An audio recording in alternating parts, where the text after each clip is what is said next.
بسم اللہ الرحمن الرحیم۔ محترم بزرگوں اور دوستوں، اللہ کا ہم پر بڑا یہ احسان ہوا کہ اللہ تبارک و تعالیٰ نے اس سال مسجدوں میں نماز تراویح پڑھنے کی توفیق عطا فرمائی اور اپنے کلام پاک کو سمجھنے اور سمجھانے کی بھی ہمیں توفیق عطا فرمائی۔ دعا کرتے رہیں کہ اللہ تعالیٰ اس سلسلے کو آخر رمضان تک قائم رکھے اور ہمیشہ کے لیے باقی رکھے۔ بزرگوں اور دوستوں، میں نے جو آیت کریمہ تلاوت کی ہے اس میں اللہ تبارک و تعالیٰ فرماتے ہیں ہم ضرور بھی ضرور تم کو آزمائیں گے، تھوڑے سے خوف کے ذریعے سے، والجوع اور بھوک کے ذریعے سے، ونقص من الاموال مالوں کے نقصان کے ذریعے سے، والانفس اور جانوں کے نقصان کے ذریعے سے، والثمرات اور پھلوں کے نقصان کے ذریعے سے۔ وبشر الصابرین، اے نبی صلی اللہ علیہ وسلم آپ صبر کرنے والوں کو خوشخبری سنائیں۔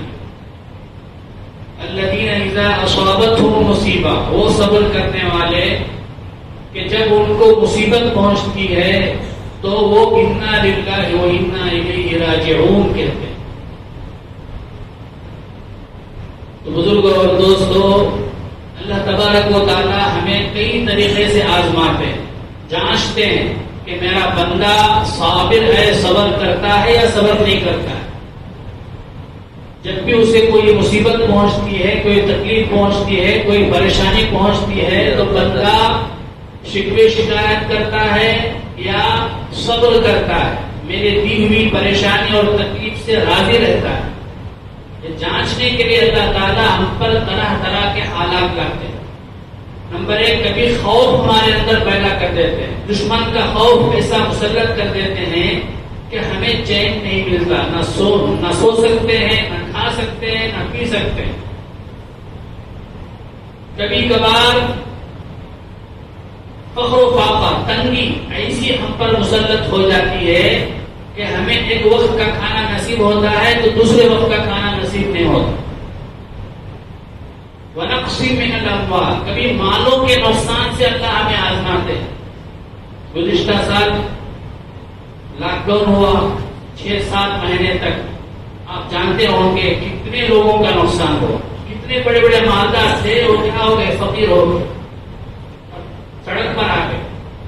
تو اللہ آزماتے ہیں وَنَقْصٍ مِّنَ الْأَمْوَالِ وَالْأَنفُسِ، جانوں کے نقصان کے ذریعے بھی اللہ آزماتے ہیں، بیماریاں مسلط کرتے ہیں، یا ہمارے رشتہ داروں کو، ہمارے عزیز و اقارب کو ہم سے چھین لیتے ہیں۔ جیسے گزشتہ سال ہوا، کتنے ہمارے ساتھی تھے، دوست تھے، بالکل کم عمر تھے، ہمارے سے بھی چھوٹے تھے، لیکن وہ اللہ کو پیارے ہو۔ تو یہ سب اللہ کی طرف سے آزمائش۔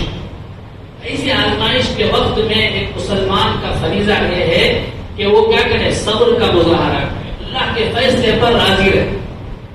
تو اللہ تعالیٰ فرماتے ہیں اے نبی آپ جنت کی خوشخبری سنائیے ان صبر کرنے والوں کو کہ جب ان کو کوئی مصیبت پہنچتی ہے تو وہ انا للہ و انا الیہ راجعون کے۔ بزرگوں اور دوستوں، انا للہ و انا الیہ راجعون یہ مشہور کلمہ ہے، ہم سب جانتے ہیں، اس کا کیا معنی ہے، اس کا کیا مطلب ہے، اس کو بھی ہمیں سمجھنے کی ضرورت ہے اور اس کو بولنے کے وقت میں اس کے معنی کا ہمارے دل میں استحضار بھی ہونا ضروری ہے۔ سب سے پہلے اس کا ترجمہ کیا ہے، انا للہ، ہم اللہ کے ہیں۔ انا للہ کا معنی کہ ہم اللہ کے، وہ انا الیہ راجعون، ہم سب اللہ ہی کی طرف واپس جانے والے ہیں۔ انا للہ، ہم اللہ کے ہیں، وہ انا الیہ راجعون، ہم سب اللہ ہی کی طرف واپس جانے والے ہیں۔ بزرگوں اور دوستوں، یہ کلمہ ایسا کلمہ ہے جو صرف امت محمدیہ کو عطا کیا، اس سے پہلے کسی امت کو عطا نہیں کیا، مفسرین کہتے ہیں۔ اس کی دلیل یہ ہے کہ حضرت یوسف علیہ السلام جب حضرت یعقوب علیہ السلام سے بچھڑ گئے تو یعقوب علیہ السلام بڑے افسوس سے کہنے لگے یا اسفا علی یوسف، وہ یہ کلمہ نہیں بولے، انا للہ نہیں بولے. کیا بولے؟ یا اسفا علی یوسف. اگر ان کے زمانے میں بھی یہ کلمہ ہوتا تو وہ ضرور یہ کہتے. جب نبی یہ کلمہ نہ کہے ایسا نہیں ہو سکتا. اس سے معلوم ہوتا ہے کہ یہ کلمہ صرف امت محمدیہ کو عطا کیا گیا.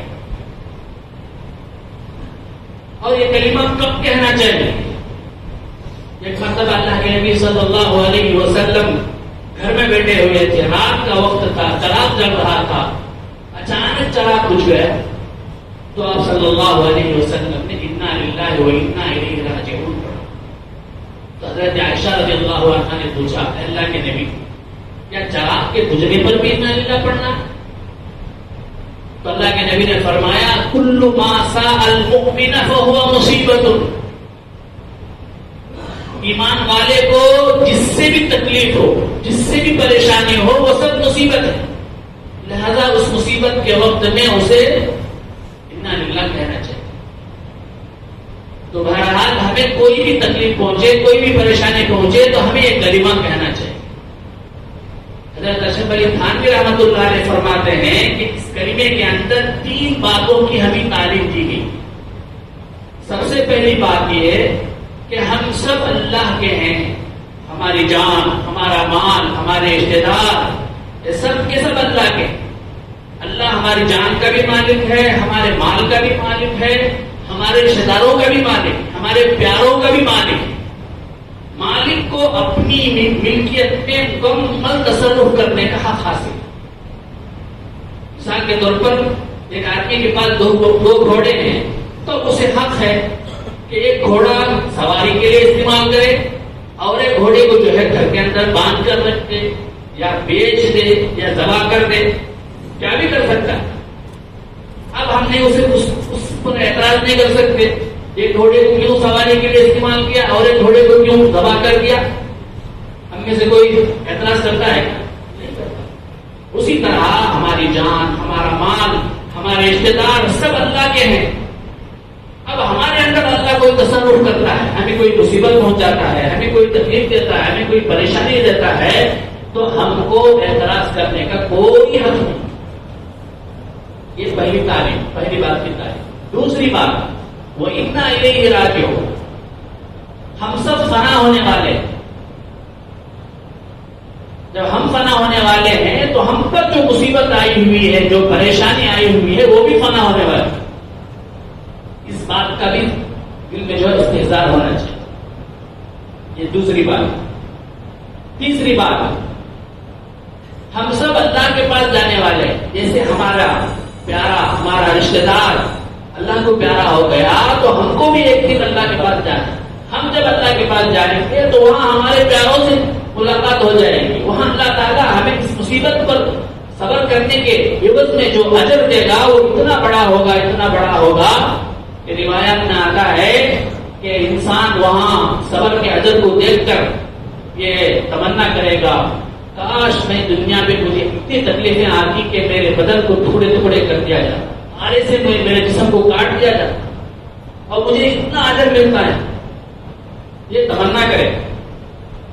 تو پہلی بات یہ کہ ہماری ہر چیز اللہ کی ملکیت ہے، لہٰذا اللہ کو ہم پر تصرف کرنے کا حق ہے. یہ بات ہمارے ذہن میں آنا. دوسری بات یہ ہے کہ ہم جیسے فنا ہونے والے ہیں ویسے ہی جو پریشانی وہ بھی ختم ہونے والی ہے. تیسری بات یہ ہے کہ ہم سب اللہ کے پاس جانے والے ہیں، ایک دن آخرت میں پہنچنے والے ہیں. تو اللہ تعالیٰ ہمیں اس مصیبت پر صبر کرنے پر معاوضہ دے. مسلم شریف کی حدیث میں ہے، اللہ کے نبی صلی اللہ علیہ وسلم فرماتے ہیں، من استرجع عند المصیبہ آجرہ اللہ فیہ. جو بندہ مصیبت کے وقت میں انا للہ و انا الیہ راجعون پڑھتا ہے، اللہ تعالیٰ اس پر اس کو اجر دیتے. وہ اخلف علیہ خیرا منہا، اس سے بھی نعمت بدل اس کو عطا فرماتے. کوئی چیز ہم سے چھن جائے، اگر ہم صبر کریں، صبر کا مظاہرہ کریں، کوئی شکوہ شکایت نہ کریں اللہ کے حضور میں، اللہ کے دربار میں، تو اللہ تعالیٰ اس کا نعمت بدل عطا فرماتے. تو یہ ہے بزرگوں اور دوستوں انا للہ و انا الیہ راجعون کا مطلب. لہذا ہم میں سے ہر ایک کو جب بھی ہمیں مصیبت آئے پریشانی آئے تو یہ کلمہ بھی کہنا چاہیے، اور اس کلمے کا جو معنی ہے مطلب ہے اس کو بھی اپنے دل کے اندر رکھنا چاہیے، محفوظ رکھنا چاہیے، اس کا استحضار کرنا چاہیے۔ اللہ تبارک و تعالی ہم تمام کو اس کے مطابق آیت کے مطابق عمل کرنے کی توفیق عطا فرمائے۔ آمین۔ وآخر دعوانا الحمدللہ رب العالمین۔